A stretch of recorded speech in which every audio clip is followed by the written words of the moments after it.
Belgrade. Last week of June is scheduled for this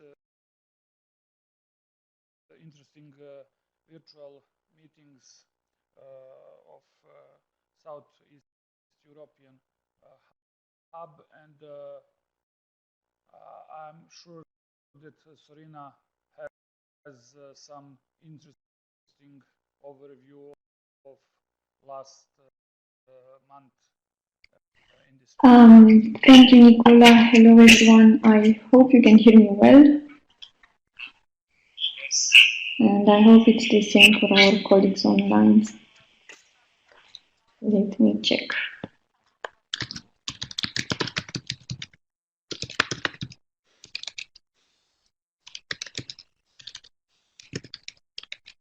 Okay, thank you, Dida.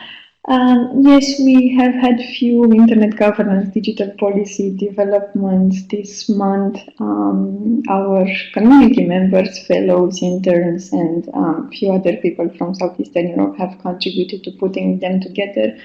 And I am glad to announce that we managed to publish the summary this morning. So for a more in-depth description of what I'm going to talk about, please go online and find the summary there. I will also share the link a bit later. But again, thank you to everyone who has contributed. And I have here Andrea and Maria, so thank you for that.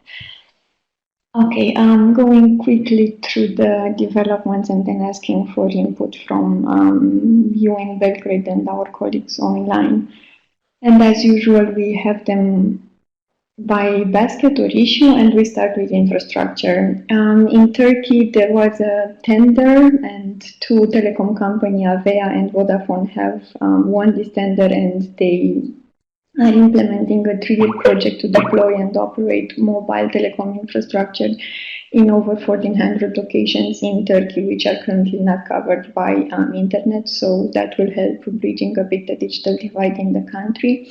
In Croatia, the European Commission has given green light to the country's next generation network broadband plan, which means that there will be more infrastructure built across the country. That infrastructure is going to be owned by the state, but it's going to be leased to private operators to run it and use it for providing services in the new areas where the infrastructure is going to be built.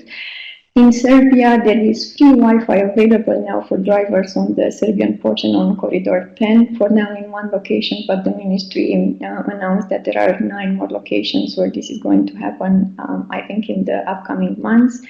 And in Romania, as you know, earlier this month, there was a cut of the EU roaming tariff. Well, a telecom provider in the country has already asked the National Regulatory Authority for a roaming overtax approval, saying that it cannot cover the cost for that. So if the request is approved, the clients of this company are not actually going to enjoy the tariff cut for roaming when traveling outside of Romania.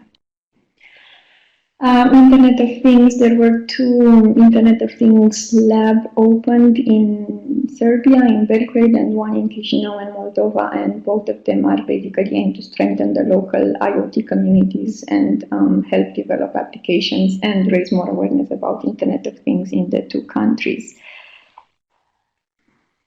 Infrastructure and technology events, we had the Days of Electronic Communications in Ukraine and the 6th regional meeting of RIPE Network Coordination Center for our region. In terms of development, there were stats published in Kosovo from the regulatory authority showing an increase in the number of both fixed and mobile internet connections. The increase in the mobile connections was pretty high compared to last year, the first trimester in last year and this year, as you can see, over 40%. In Bosnia, an online platform for reporting discrimination has been launched. It's allowing citizens to report cases of discrimination to relevant authorities, and it is also providing information about public authorities which are responsible for cases of discrimination and protection of human rights.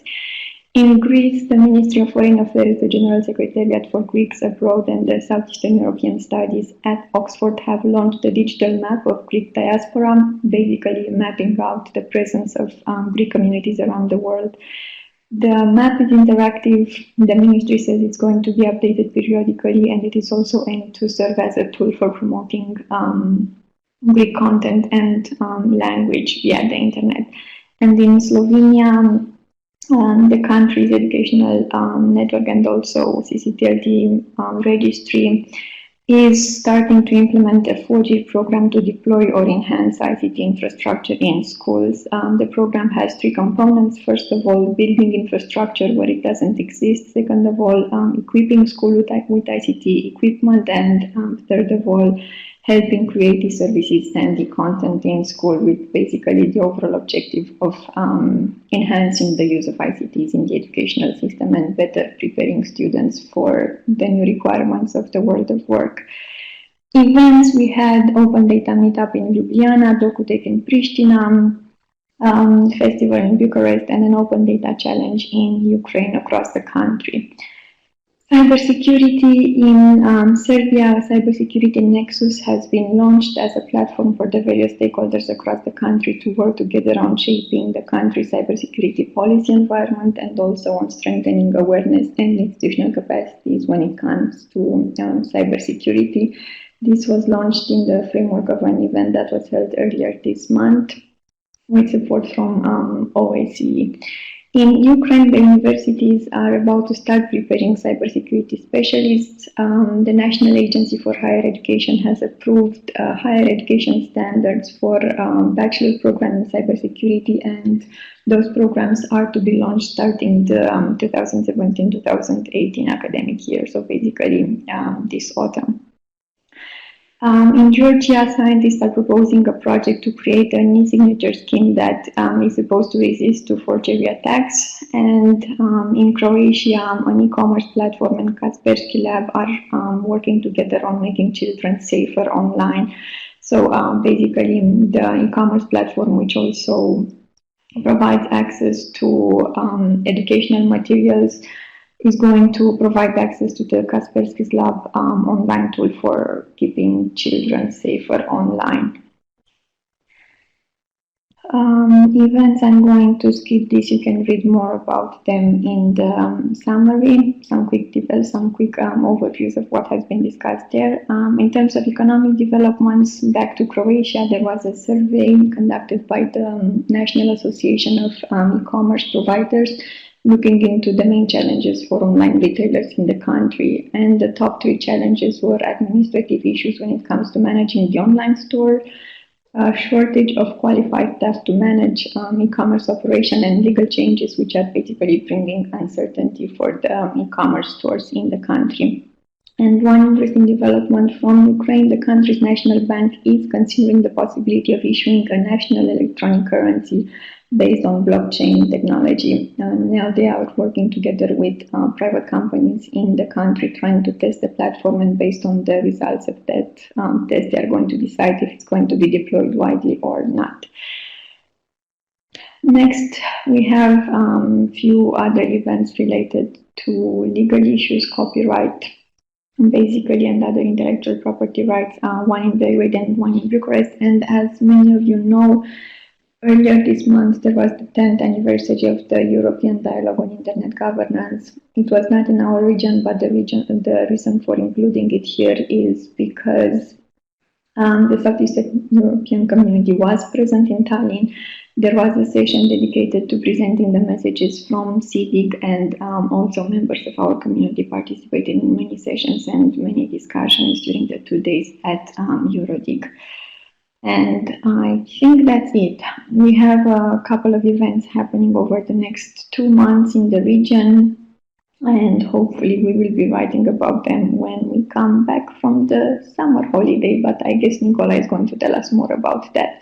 And that's it from my side. About the blockchain and how will this new technology change the way how we do transactions, any transactions, not just financial transactions, but government and all other transactions. So it was a holiday conference, but as an update, interesting for you guys is this is the scenario. Serbia will have a plan for a 3-year plan for implementing full digital agenda into their operative measures. So that would be it. Thanks. Great news from Serbia. At least Serbia is very good with planning. I hope that we will have something more than planning. So this is the end of this interesting events. We are making a summer break, so you will receive an information as summer finished about the future events and the future gathering, virtual gathering on this way or some different way. So I hope that you enjoyed the last months seeing each other at least like this, and I'm sure that it was interesting for all of us to have exchanged the ideas and events and programs. Thank you, everyone, and have a nice summer.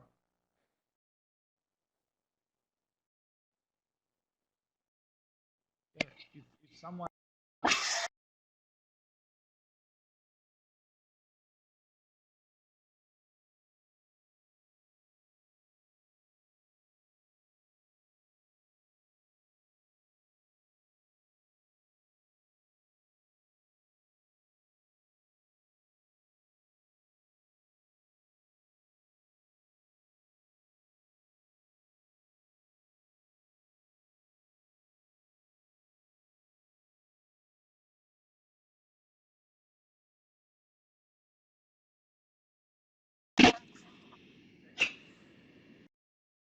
all the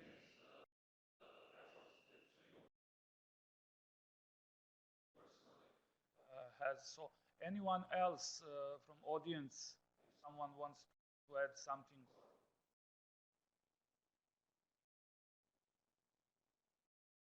Ginger.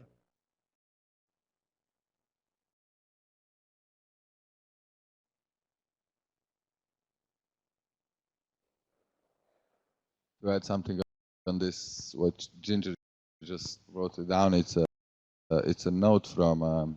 Nicola, if I may just add a couple of things. It's true we are going to break for the summer for July and probably August as well. And while we're thinking about what to do next with both the summary and the hub, we will very much welcome input from our community. There will be an email at a point sent to the civic mailing list asking for some input. Maybe we will put together a quick survey. But meanwhile, for those of you who are there in Belgrade and together with us online, think about what happened over the past 10 months with our summary and with our hub, and let us know if you find it useful, if you have suggestions for improving it, or if you just think this is something we should be reconsidering altogether and maybe do something else. So really your input is very much important for what is going to happen next with this initiative, and thank you.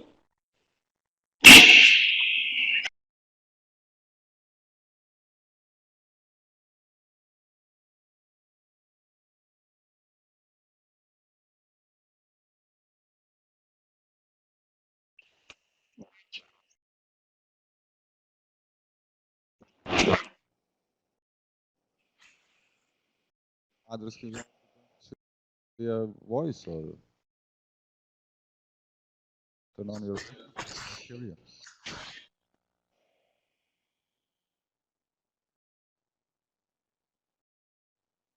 Anyone?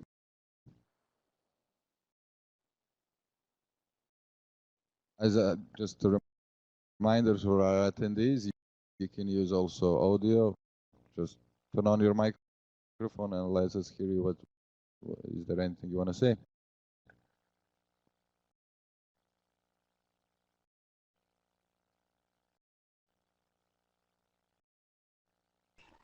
Yeah, I think that's quite of a broad topic, but I think Richard was mentioning this in the context of World Trade Organization discussions, whether the WTO should discuss privacy issues or not. And I don't think I can say what is the position of Southeastern European countries on this, if they have a position. For example, I'm pretty sure Romania doesn't have one.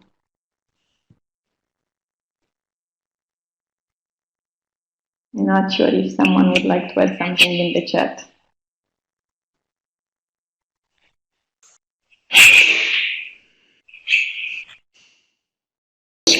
Serbia actually had a representative in UNGG, so and he was on one of our briefings. You know him, guys, also. So and on C briefings also. So we were represented. And I hope this will not end. This will not be the end of UNGG. Thank you, Ginger, for the additional question. Did the Southeastern Europe have a position on the GG lack of consensus? I think that's also a bit far-reaching for our countries. To be honest, I don't even know if our countries are actually, or if any of our country has been following the discussions in the UN governmental group of experts on issues related to cybersecurity. So yeah, unfortunately, we are not that much into these kind of things when it comes to international discussions and negotiations. And I shouldn't be speaking on behalf of or about other countries in the region, but I can speak about Romania, and I know these things are not so much followed. And well, hopefully, CD will. There is no additional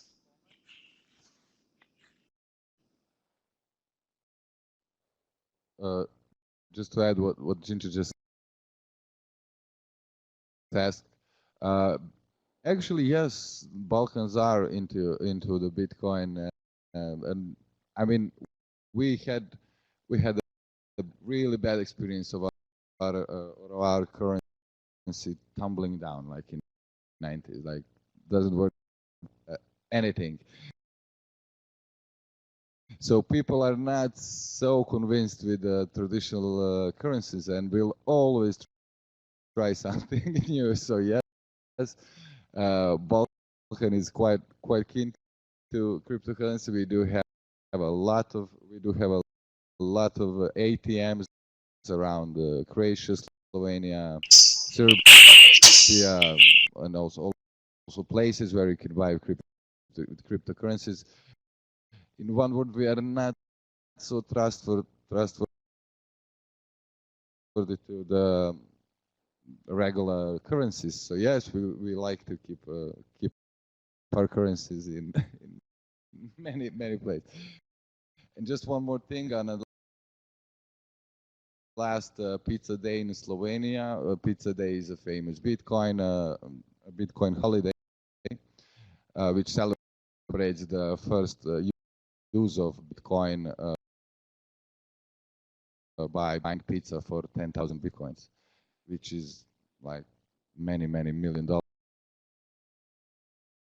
now. But nevertheless, this holiday was actually celebrated in Slovenia with more than 1,500 people actually attending. So it's a big community now in Balkans.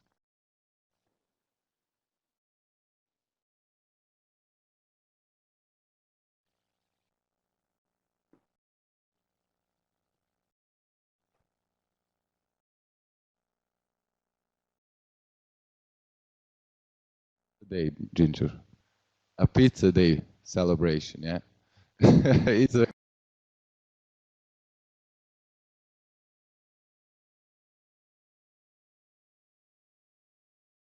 use on in a New York pizza house. Paid 10,000 Bitcoins for one pizza.